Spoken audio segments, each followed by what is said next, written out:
I'd like to call this meeting to order. Please rise and join us in the Pledge of Allegiance. I pledge allegiance to the flag of the United States of America and to the republic for which it stands, one nation, under God, indivisible, with liberty and justice for all.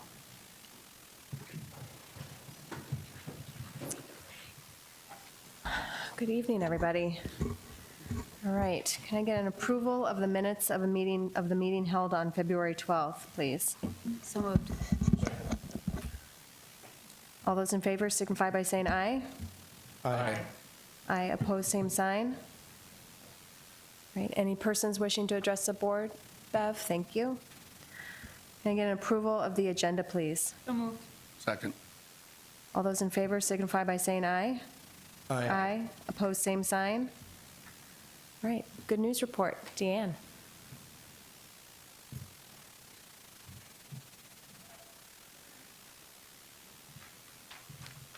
Good evening. As I'm sitting at the back of the room and trying out my bifocal contact lenses I have in, I realize I've spelled Cleveland wrong. So I'll just draw that out and claim that mistake right up front. Good evening. It was the glasses. Okay, yes, okay. It was the glasses. Yeah. I get to share a quick summary tonight with you about one of the greatest days in the Sioux Falls School District. Last Friday, Dr. Maher, Board Member Tolke, and I were able to go to 5 schools to deliver news that teachers there have been named as finalists for the 2018 Dr. John W. Harris Teacher of the Year Award. We had 92 nominations this year. That's 20 more than last year. And we thought last year was a very high number, so we were very excited to see 92 nominations come in. They came from all ages of students, appreciative parents, grateful colleagues, and supportive principals. And it is truly heartwarming to read all of the nominations and know the wonderful teachers that we have in the Sioux Falls School District. They touch the lives of our students and our community members in so many different ways. So our road trip first took us to R.F. Pettigrew Elementary, where we somehow convinced 4th grade teacher Julie Sternholm to come to the gym during her planning period. It was, I'm sure she was thinking, what's this all about? Her 4th graders and another class of 4th graders met her there with much excitement, and I think we left her a little speechless. Then it was off to Rosa Parks, where we surprised 1st grade teacher Christy Hansen. Totally unplanned, but very cool. 2 of the parents who nominated her happened to be in the building at the time and asked if they could tag along, and so that was very fun. And of course, her 1st graders were awestruck, and she is the best teacher in the world, you know, 1st graders. Next stop took us to Cleveland Elementary, Cleveland with an L-A-N-D, where we stopped in Stacy Marnock's classroom, and her students were hard at work. It was almost like we had to pull them from their work until Dr. Maher said, you know, the guy who makes the decision if you get a day off of school, that's me. And then kids were like, oh, yeah. And then he said, you know, the guy who makes the decision when you don't get off of school because of snow. And they're like, so we were trying to make an impression on those students in Stacy's classroom, but she had wonderful nominations from her colleagues at that building as well, which led her to become a finalist. Then we went to Horace Mann Elementary. In true teacher fashion, we interrupted Kimberly Dobson on her way to the restroom. She was trying to get there before her kids came back in from recess. We caught her in the hallway to share the news with her, and she too was just, I think, totally surprised. And really appreciative. And then our final stop was at Lincoln High School, where Latin teacher Lynn Thomason tried to keep it together in front of her AP students. She did a pretty good job, but she slowly succumbed to her emotions. And her students, of course, applauded the nomination and her selection as finalist as well. So what a great morning, fun opportunity to go around the district, name the 5 finalists, each vying for the $4,000 cash prize from Vernite Motor Cars.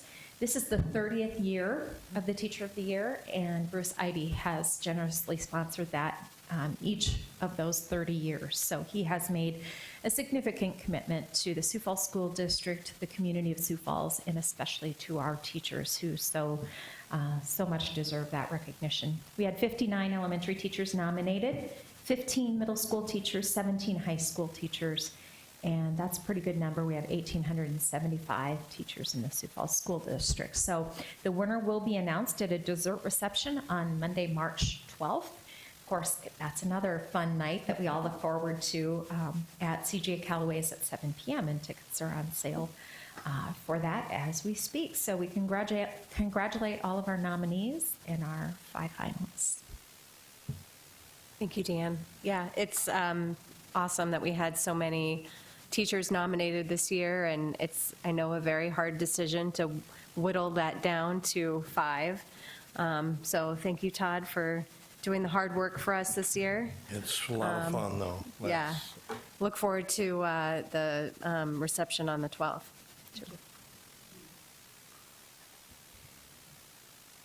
All right. Moving on. Didn't see any conflicts of interest. Okay, seeing none. Moving on to the approval of the consent agenda. Can I get a motion and a second, please? So move. Second? Right. Any discussion? All those in favor signify by saying aye. Aye. Opposed, same sign.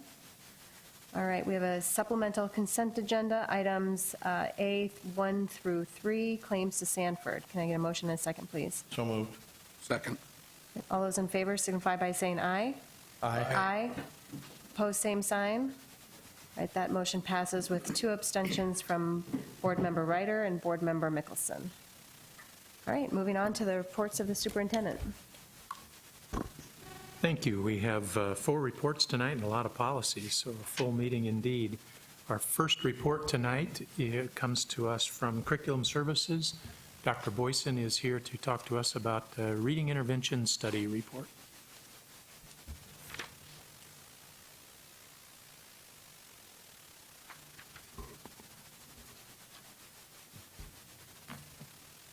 Good evening. Tonight I bring you the report of the Reading Intervention, the Literacy in Action report. This report falls under the district priority area student outcomes.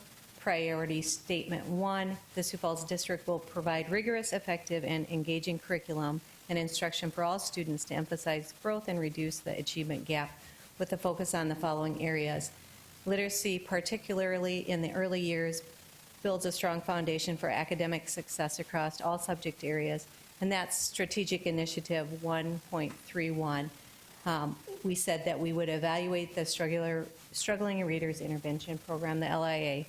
And so we started that study last year in 2016, and we looked at 3 elementary schools and looked at how they performed. We used their fall map data, their winter map data. We looked at DRA and looked at those achievement gaps and how they grew. And what we found through the study a year ago was that the students that were in the classroom only grew at a higher rate than the students that were receiving the LIA services. And knowing that we had students that were all at the same level, so the bar was equal. We were measuring the same level of readers. So committed to that study, wanting more data, we looked at that's to repeat the study again this year. And so we wanted to answer 2 questions: how well are we doing and how can we improve? So we looked at more than just the map data. We go back to the Smarter Balanced data, and we have 3 years of Smarter Balanced data on 3rd grade reading scores. And as we review the data, you can see that the gap continues to grow at 3rd grade. We make a little gains and then we go back. So we looked at Smarter Balanced data, we look at our map data, and then we have to say, what are we going to do to make sure that the students are achieving at the highest level in our buildings? So we repeated the study, and the study this fall included 8 schools instead of 3. We had the pilot at Cleveland, Rosa Parks, Garfield, and Discovery. They had the Literacy in Action model. They had Literacy in Action in a combination with Imagine Learning. So the students were with the LIA teachers for 20 minutes and on the computer for 20 minutes. And then we had students that just had the Imagine Learning program in the classroom with the teacher monitoring that. And then we had students that were waiting to get in one of those treatments at that same level. So we had 4 treatments across those buildings. And we had 4 other buildings, Laura B. Anderson, Terry Redlund, Hawthorne, and Laura Wilder, who the same 4 treatments, but they used Lexia Core 5 computer instruction. And we placed those students in those programs based on their fall MAP score. And here's just a breakdown of just what I've explained of the treatments. All students in grades 1 through 3 were tested with the NWA MAP assessment in September and January. Students scoring below the 30th percentile in reading in grades 1 through 3 were identified for the services in one of the 3 models. LIA only, LIA with the computer program, whether it was Imagine Learning or Lexia Core 5, or the computer program only in the classroom, monitored by the classroom teacher. And the literacy in action, teachers and classroom teachers were trained on those computer programs to make sure that they knew how to use that software. So in January then, we reassessed all students, K through 6 with MAP data. We do that, that's part of what we do. And so then we pulled that information. And when we pulled the information, we used the MAP Conditional Growth Index, and that's a national norming index where if students have a 0 on the norm index, that means they met the expected growth at their grade level with the same weeks of instruction. So if they were flat, that means that they made the expected growth. If they had increased or above 0 growth, that means they made better than expected for their grade level.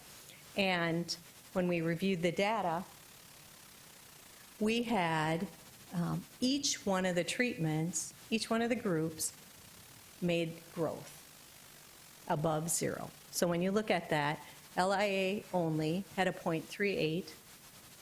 LIA with computer, so the students that had the computer and LIA instruction had a 0.43 growth, and then computer only in the classroom was 0.44, and the classroom only was 0.47. So when we look at that, all groups made growth, but it was not statistically significant. And when you look, the students in the classroom without any support at all made the highest amount of growth.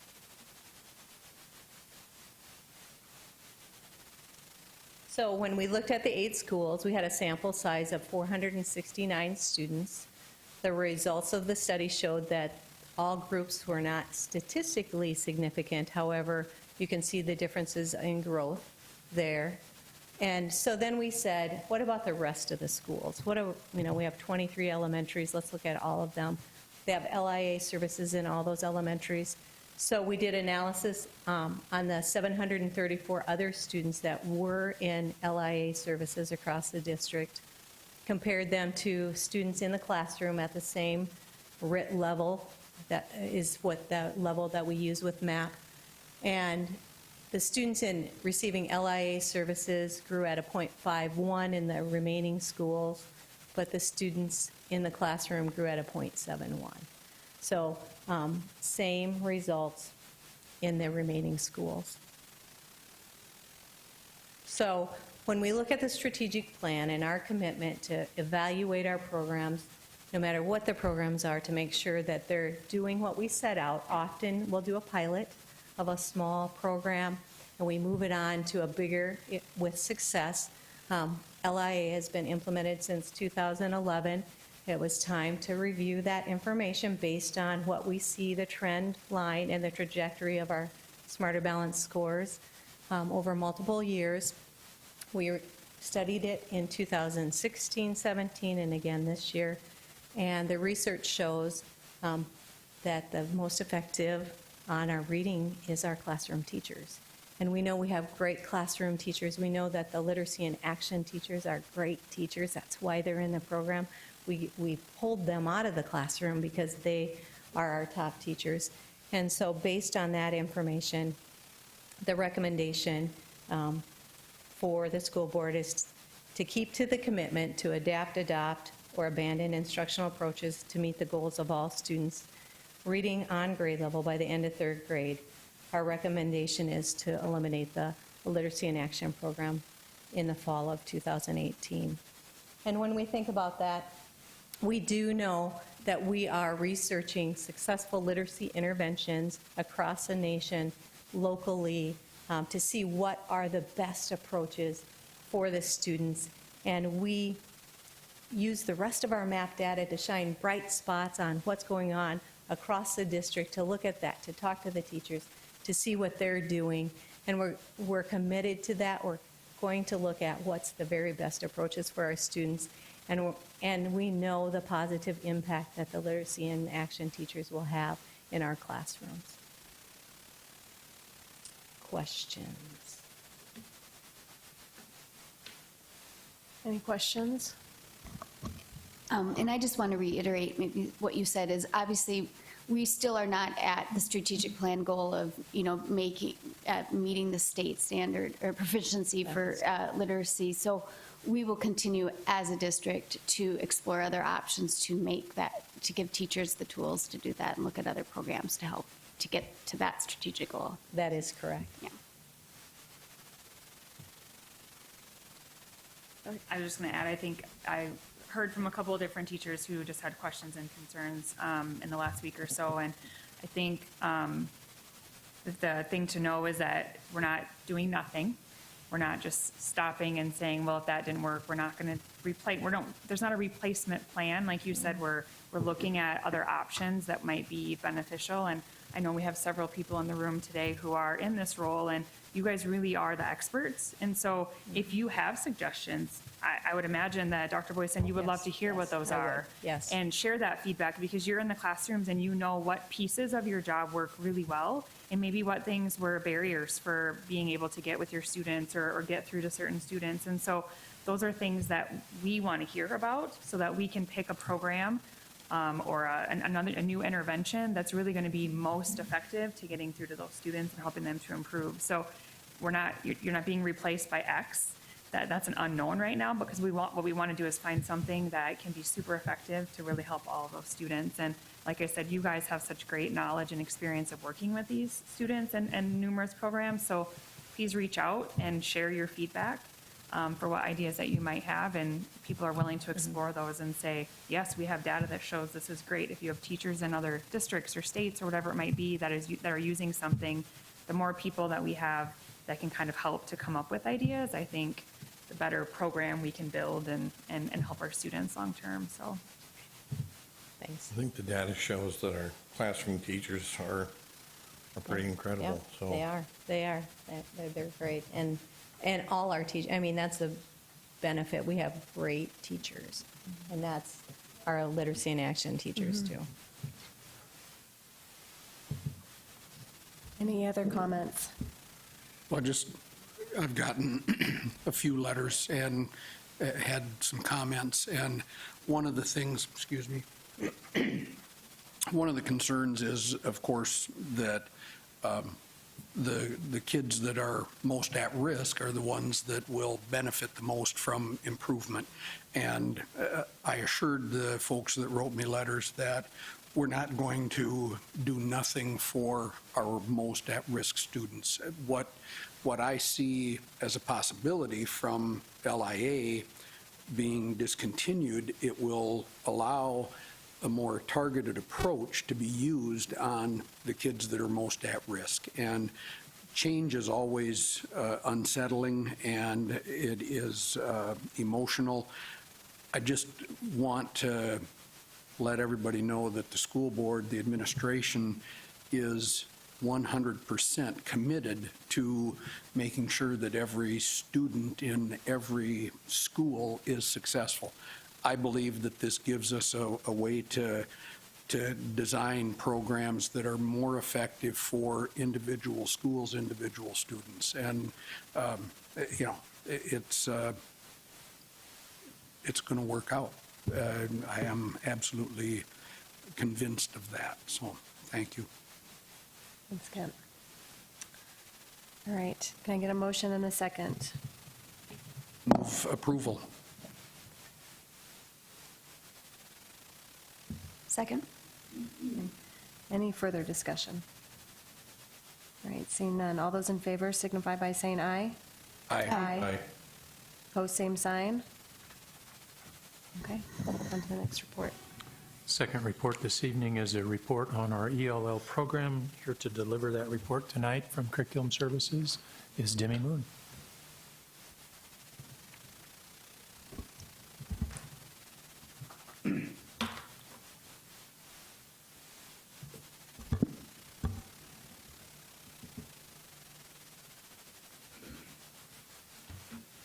Good evening.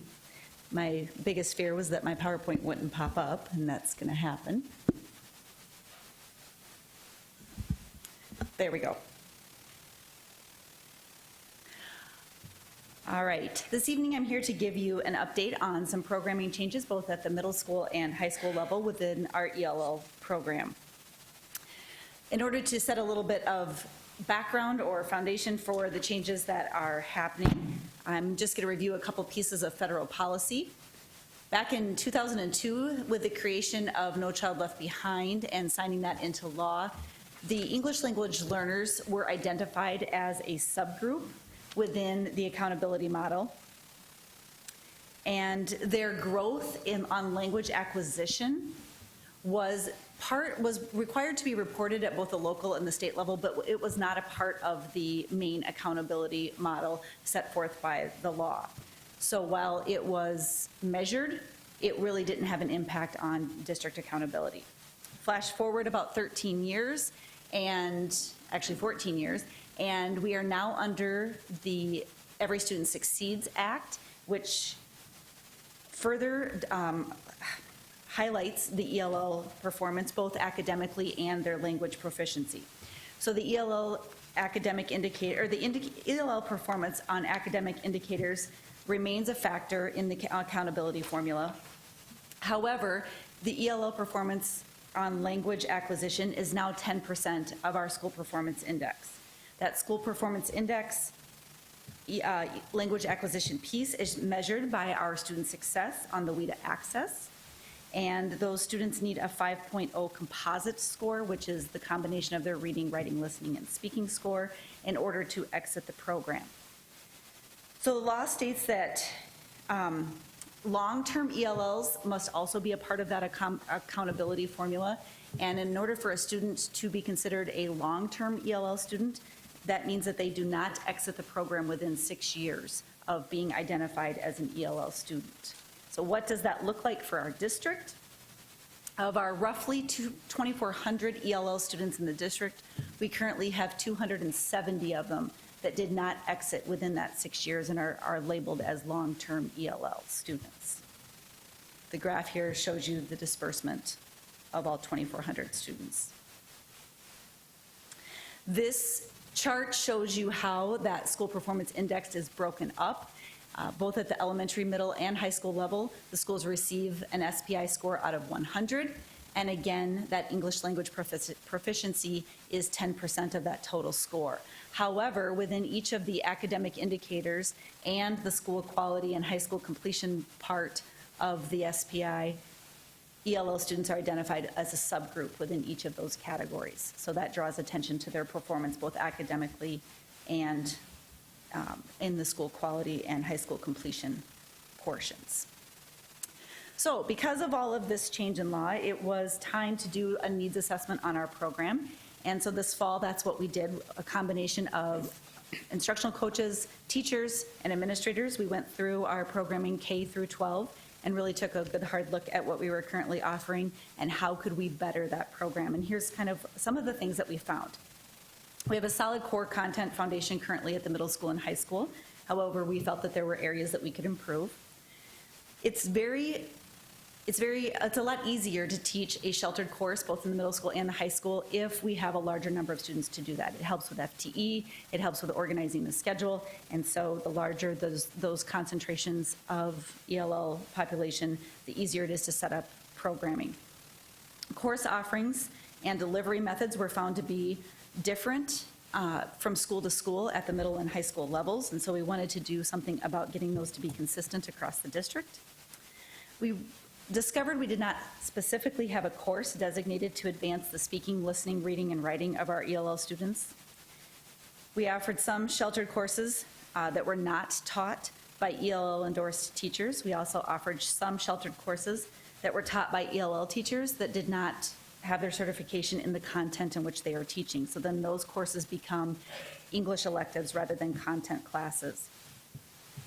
Elementary instruction is offered across the district in different models, and the Elementary Immersion Center continues to provide language instruction and content instruction to our kindergarten through fifth grade students within their first 2 years in the country. And like I said in the previous slide, 270 of our nearly 2,400 students are considered long-term ELLs at the moment. So what kind of curriculum changes can we put into place at the middle school and high school level to address some of these concerns? At the middle school level, it is our intent to move forward offering sheltered core content classes and an ELD class. An ELD class is an English language development class which specifically targets the 4 areas that are tested on the WIDA assessment. And that will be done for all students who are at a 4.0 or below. That leaves those students between a 4.0 and a 5.0 that have not exited the program but will not be specifically targeted by those ELD or sheltered content classes, but we have found those students have a tendency to be successful in the regular classroom, and they still will receive a reading intervention class. And so their reading and writing and speaking and listening will be addressed through that reading intervention class. At the high school level, we will offer an ELD course for all students that have not exited the program yet. We will add some additional sheltered courses, like in geometry, where there is a heavy focus on language and a need for those students to be academically successful and receive those language supports.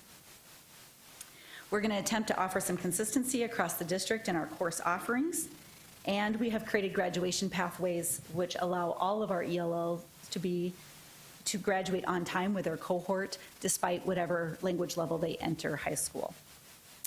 Middle school and high school newcomers will be placed in appropriate content level courses and their ELD classes. We will not have separate immersion centers at the middle school and high school level. We will place them in classes based on their level of learning. ELD courses must be taught by an ENL endorsed teacher. That is a state certification requirement, and we will follow that. And sheltered teachers are strongly encouraged to have or be working on their ENL endorsement. And that means a teacher who's teaching sheltered geometry to a group of ELL students must be endorsed in math, but we also highly encourage them to have their ENL endorsement, which the district continues to offer at no charge to teachers, to certified teachers, and that's provided through Title III funding. Questions about those changes or facts that I've presented? Attached at the end of your report, there are a couple appendices, and those are sample schedules of both high school and middle school students, just to kind of give you an idea of what that might look like if you were a parent or a student at the middle school or high school level. Thank you.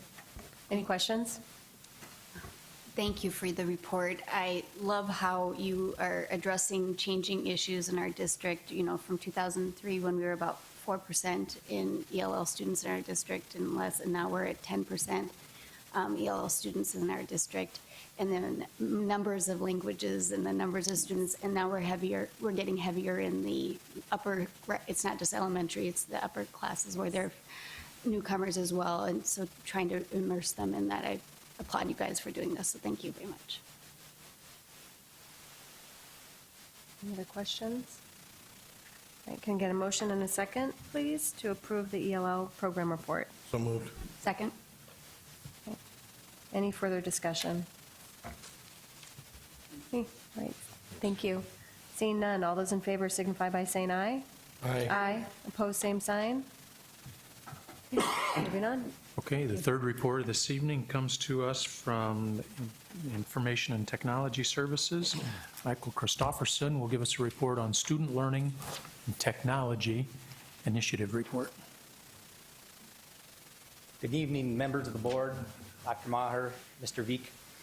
Thank you for the opportunity to provide an update on one of the many learning initiatives that the district has in place. First of all, I'd like to point out that I gave the initiative I'm going to inform you about tonight just a little bit of a name change than what it's been in the past.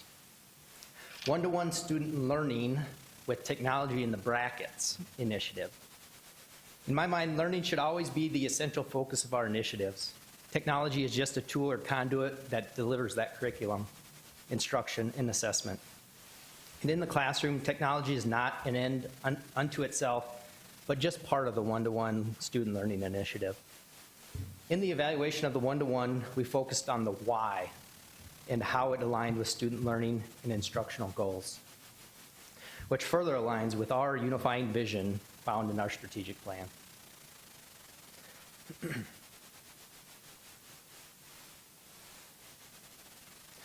So starting with a little history, beginning in the fall of 2013, the district purchased Chromebooks for all students in grades 3 through 12. The following year, classroom iPad sets, about 8 per classroom is what we have, were purchased for grades K through 2. The purpose of this initiative is to increase student engagement, further involve students in active learning, and prepare students with 21st century skills and support student-centered instruction through a culture of collaboration and continuous improvement.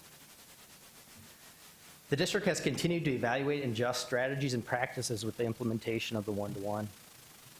As technology continually changes, it is critical to update the programs and our professional development. I hope to provide you just a 10,000-foot view of the learning initiative through information of the most recent evaluation we did. Also, thanks to our district being selected and added as a member of the League of Innovative Schools, we were provided some great resources called the EdTech Framework tool that help guide some of our evaluation. And we were just inducted this year into that group.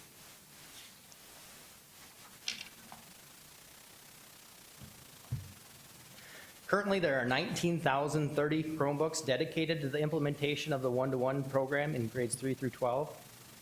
K through 2 currently has 2,160 iPads in classrooms for this learning initiative, and that's just devices that we consider part of the one-to-one program. Initial evaluation steps looked at some of the national K-12 mobile computer trends that are out there. And the reason we did that is often K-12 software applications and resources align with the majority. This is similar to small schools. They'll contact me in Sioux Falls and say, what are you guys going to do? Because they know in South Dakota some of the resources will follow what Sioux Falls is doing. Recent K-12 mobile computing trends data in the U.S. show about 58% of the devices are Chromebooks. 22% are Windows, which has been pretty consistent over the last few years. 14% are Apple iOS devices, and 4% Apple Mac OS devices, which is slightly down over the years. 1% Android devices, which is consistent, and less than 1% like Linux or Kindle devices. And maybe even more importantly are the trends changes in these numbers that we've seen in the recent years. As a shift towards HTML5 or web-based applications have been more predominant in the industry, we see those trends in schools as well. Current security management options, functionality, battery life, device average span life, and network requirements of those devices are continually assessed by district tech staff. Focus groups also looked at national recommendations and data and trends relating to student screen time. While much of the data was conflicting, one theme stayed consistent through it all. The larger concern is the type of content being delivered during the screen time. It is important that screen time is active and not passive. Screen time should be an educational tool that delivers educational content and allows creativity and creation of authentic assignments. Screen time should never also replace activity related to essential health, such as adequate sleep, physical activity, or time needed for nourishment. Ongoing needs assessments will be conducted to determine professional development opportunities. We'll also create rubrics that will be utilized to help staff self-evaluate classroom screen time activity and other digital citizenship practices. The next part of the evaluation focused on more of the feedback and both quantitative and qualitative data that we received from focus groups, such as principals, technology integration leaders, and instructional coaches. Here's where we really get into the why. Through this process, the following themes emerged. First, we're going to look at the Chromebooks in grades 3 through 12. Teachers appreciate the availability of Chromebooks for projects, simulations, assessments, and self-guided learning. We continue to see growth in the usage of all these, especially for assessments, as you heard in the 2 previous reports, with a lot of the technology providing that immediate feedback in some of those assessments.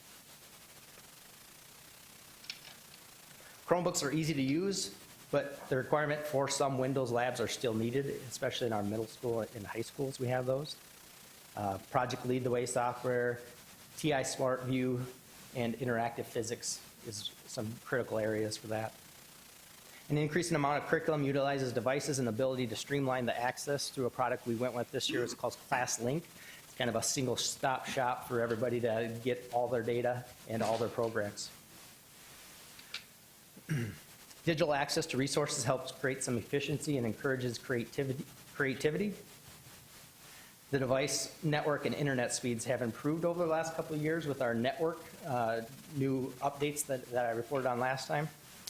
But it's even more essential now that that's up and running because they came to use that, and a lot of our Chromebooks have to have that for it to work. So it's very critical those services are available to our staff. Some staff express the benefits of considering a touchscreen Chromebook for additional input methods, such as like a stylus. We especially seen this in curricular areas such as math and science in a lot of our anecdotal evidence we found. Demand continues for professional development at all levels that support district learning goals and encourage innovative teaching and learning.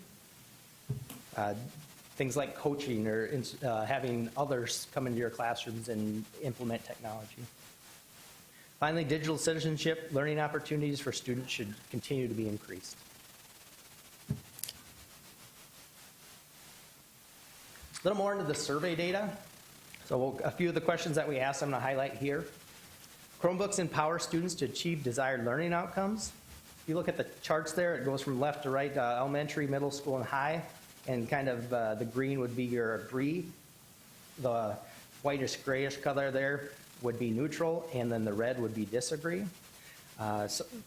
Interesting, a couple of the quotes that was delivered in our anecdotal evidence was, "It's fulfilling when you watch teachers discover things that empower the students. Technology can bridge cultural differences and turn them into advantages rather than barriers."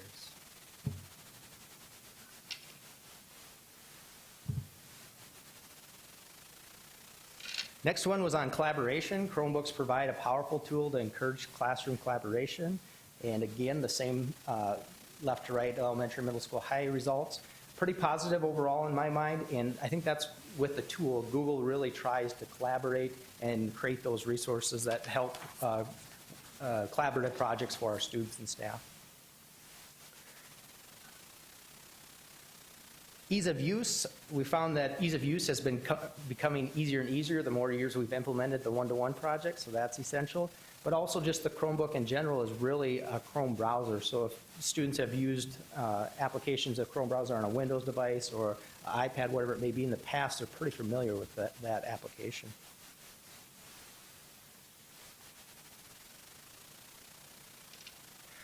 Chromebooks provide students with applications they need to know how to use in the teachers' classrooms. So even Microsoft Office is now available on a Chromebook through the cloud.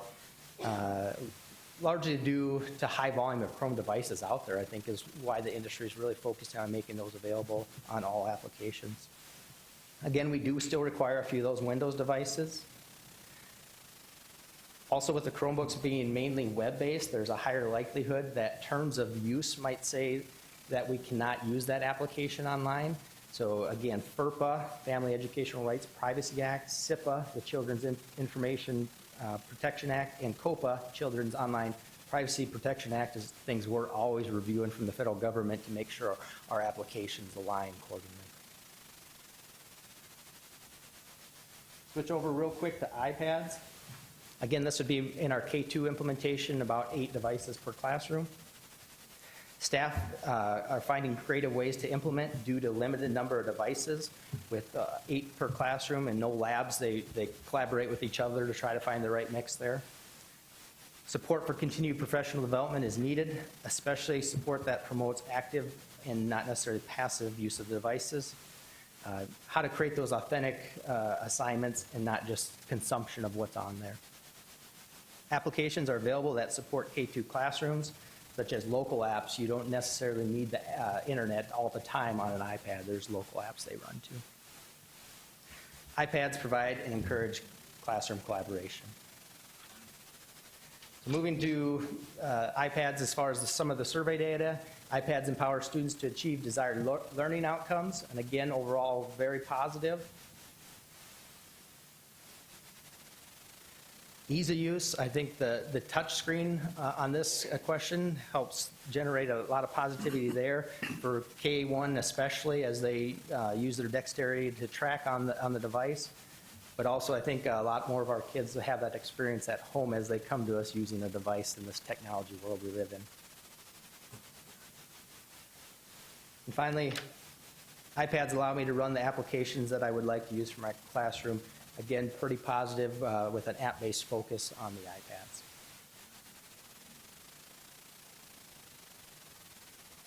So in summary, the district continues to gather feedback and evaluate the one-to-one program.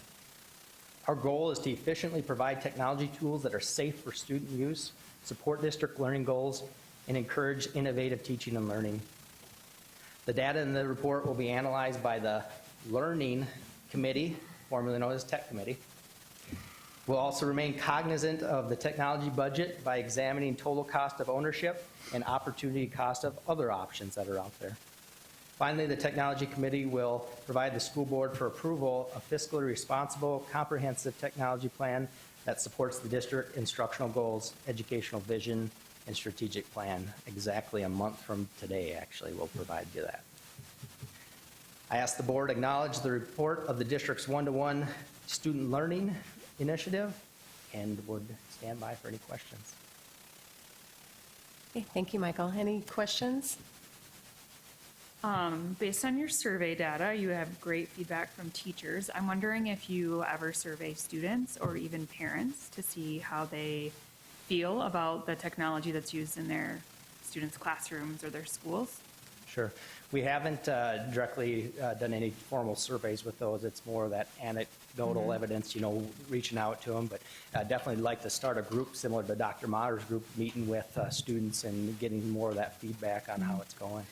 I think I as a parent, I have a 5th and an 8th grader, and I would agree with a lot of the benefits that are discussed here. I think one of the challenges as a parent is if we want to go away for the weekend and my kids have homework, you can't just sit in your car with your textbook and your notebook and do homework, because you have to be able to get onto Google Classroom, or you have to be able to log on to your textbook and things like that. And so I think I'm sure that the benefits far outweigh those things, but I think just to be cognizant of those kind of mobile types of things, and not everyone has access to technology 24/7. Lots of people do, but not everybody does. And so just from a convenience perspective of trying to get away for a weekend or do something and then getting back and it's like, do you have your homework done? You know, and it requires them to be on some sort of a device or a computer. So Definitely.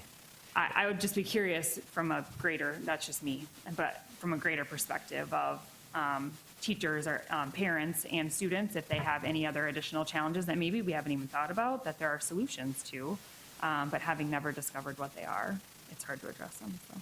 Definitely great feedback. And the devices do have the ability to work offline. You can basically do it ahead of time, but you really got to plan ahead of time for that. 5th graders don't.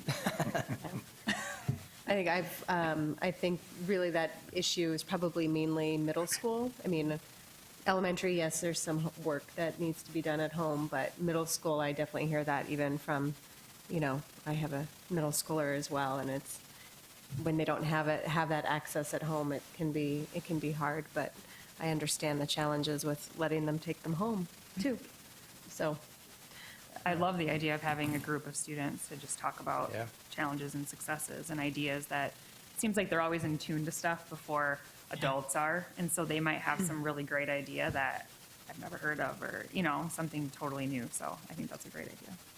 Yeah, that's great feedback. And I should mention that it is in our high school only that they take them home, like Sure. you were alluding to. Yeah. Thank you. Yeah. Is anyone from the technology committee going to be part of the facilities study groups meetings and take any input from that as well? I'm just thinking more from the networking and, you know, making sure internet access at the schools and those type of questions might be helpful to people involved in that as well. I believe we'll be definitely integrated into that and giving feedback through the process. Thank you. Yes, you will. if you didn't know, then you do now. Any further questions? All right, can I get a motion and a second to approve the one-to-one student learning technology initiative report? So moved. Second. Any further discussion?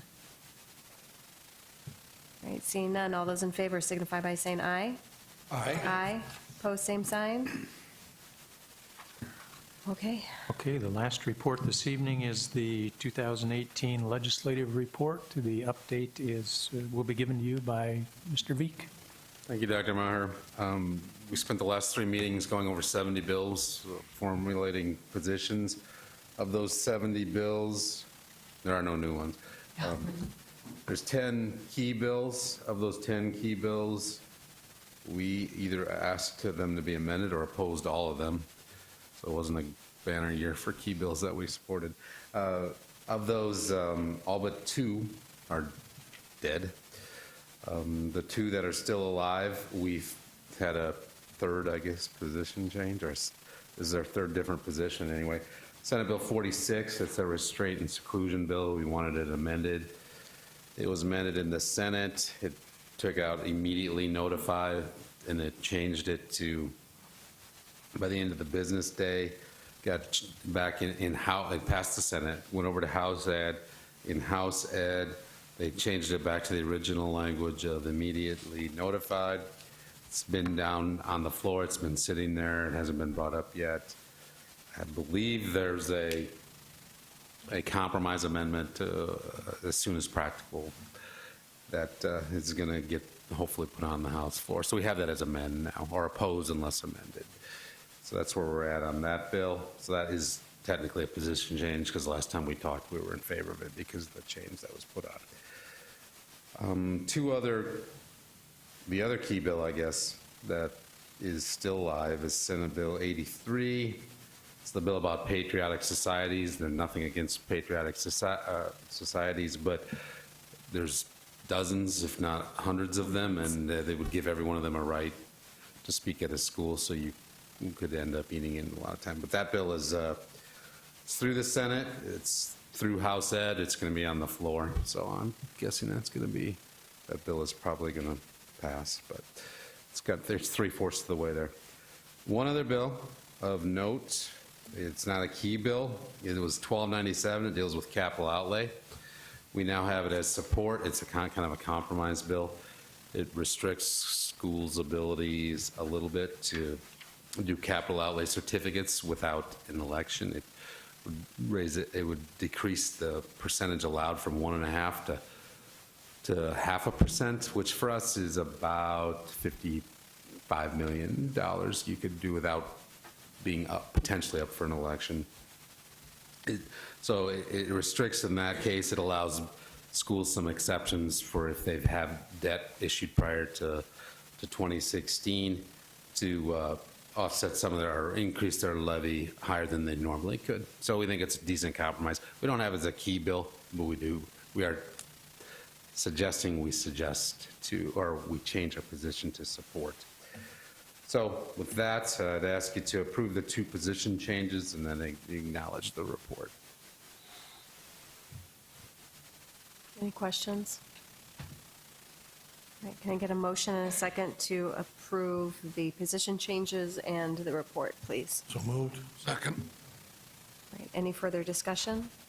All right, all those in favor signify by saying aye. Aye. Opposed, same sign. All right, thanks, Todd. Thanks. Okay. You done? Yes, that's it. Okay. All right, I'm trying to, my non-Chromebook computer is hesitating, so pardon me. All right, we're on to policies and regulations. We have 4 policies up for second reading. We have AC and its accompanying regulation, equal opportunity, non-discrimination. We have GBEBC, staff gifts and solicitations. JJE and its accompanying regulation, student fundraising activities. And KCD and its accompanying regulation, public gifts, donations to schools. These were minimally, we just updated language on a number of them, and they were out for, how many days again? 30 days? I think 30 days. They were out for first reading, and no comments were received, so I move to approve the 4 policy changes, please. Second. All right. Any discussion? And all those in favor signify by saying aye. Aye. Aye. Opposed, same sign. Okay. Can I get a motion to move into executive session, SDCL 125-2. So move.